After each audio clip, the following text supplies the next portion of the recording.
কুলিয়াপাট অপরাধ ভঞ্জন মন্দির আজও বহু দূর থেকে ভক্তদের সমাগম হয়। অপরাধ ভঞ্জন নাম কেন এই মন্দিরের? জানা যায় নদিয়া জেলার চৈতন্য মহাপ্রভুর জন্মস্থান। নদিয়া জেলার বিভিন্ন প্রান্তে বহু জাগ্রত মন্দির আছে।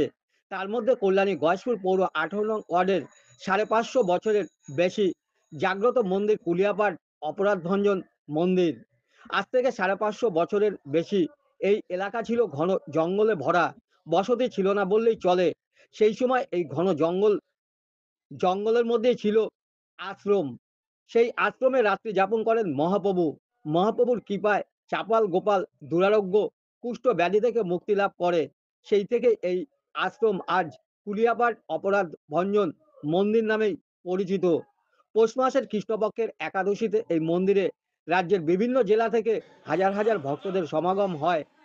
রাত্রি যাপন করে পূজা অর্চনা হয় মন্দির প্রাঙ্গণে। আজ কুলিয়াপাট অপরাধ ভঞ্জন মেলায় পরিণত হয়েছে এই মন্দির প্রাঙ্গণ। এটা চৈতন্য মহাপ্রভু এখানে এসেছিলেন। চৈতন্য মহাপ্রভুর বাবার নাম ছিলেন জগন্নাথ মিশ্র, মা ছিলেন সচী দেবী।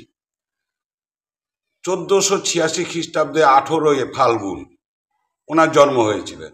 তখনকার তো দিনের ছিলেন নবাব শাসক। নবাবরা একটু অত্যাচারী ছিলেন তখনকার দিনের। হিন্দু মন্দির সম্বন্ধে এদের একটা পরিণাম করতে দেবেন না। নিম গাছের তলায় ওনার জন্মস্থান, ওর জন্য ওনার নিমাই হয়েছিলেন। পরবর্তীকালে মহাপ্রভু চৈতন্যদেব হয়ে এসেছিলেন।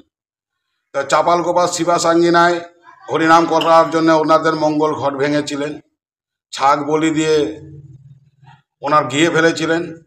সেই অপরাধে উনি অপরাধ হয়ে গেছিলেন।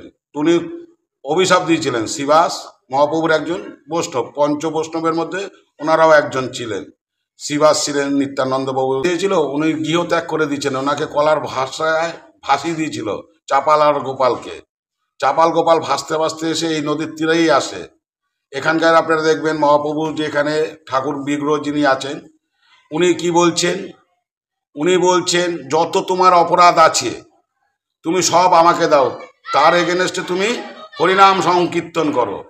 তোমার সংসার জীবনে যত পাপ কর্ম আছে তুমি সব আমাকে দিয়ে দাও। আমাদের এখানকার ঠাকুরকে দেখবেন 2 হাত পেতে আছে।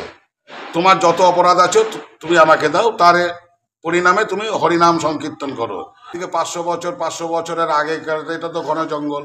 সামনে তো কাস্টাপাড়া দেখবেন যে বাঘের খাল আছে, এখানে বাঘ ঠাক বাস করতো তখনকার দিন। এই অবস্থায় তখন তো উনি এখানকার রাত্রি যাপন করেছিলেন। সেদিনকে একাদশী ছিলেন।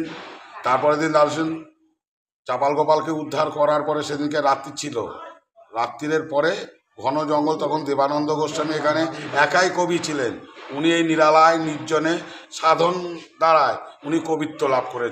এই যে কৃষ্ণপক্ষের একাদশীতে চাপাল গোপালকে যে উদ্ধার করেছিলেন, এই চাপাল গোপালকে কৃষ্ণপক্ষের একাদশীতে উদ্ধার করাতে এই থেকে এটার নামকরণ হয়ে গেল অপরাধ ভঞ্জন মেলা।